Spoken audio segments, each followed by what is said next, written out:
So this is question 15. For this question, it said that on this whiteboard, initially there are 99 integers. Intake alternate, positive, negative, positive, negative. For each step, we will randomly choose two numbers. Let's say these two numbers. If I choose these two numbers, I will erase it. After I erase it, I will take the sum of these two numbers. In this case, this is negative 93. So I will replace this as negative 93. The second step, I repeat the same thing as what I have in the first step. I randomly choose any two numbers, remove it, but replace by the sum. Since initially it has 99 numbers, so I can repeat it until step 98. After step 98, there should be only one number on the whiteboard remained. So what is the last number?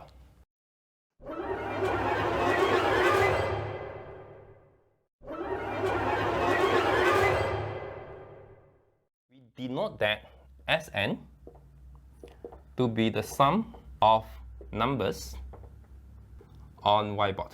So before the first step is step 0, so we do nothing. So S0 is the initial one. So the initial one will be 1 minus 2 plus 3 minus 4, and so on and so forth.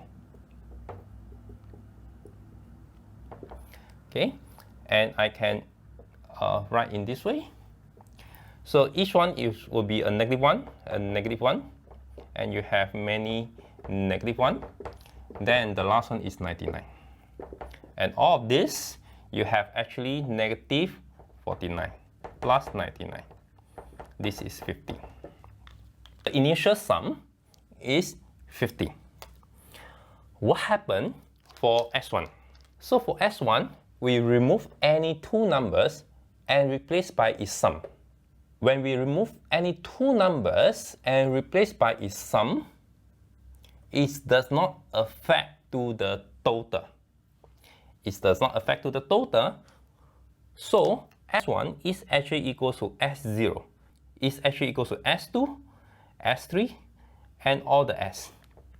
So using this argument, the final number that you can get after the step 98 will be the number 50. So 50 is the answer for question 15.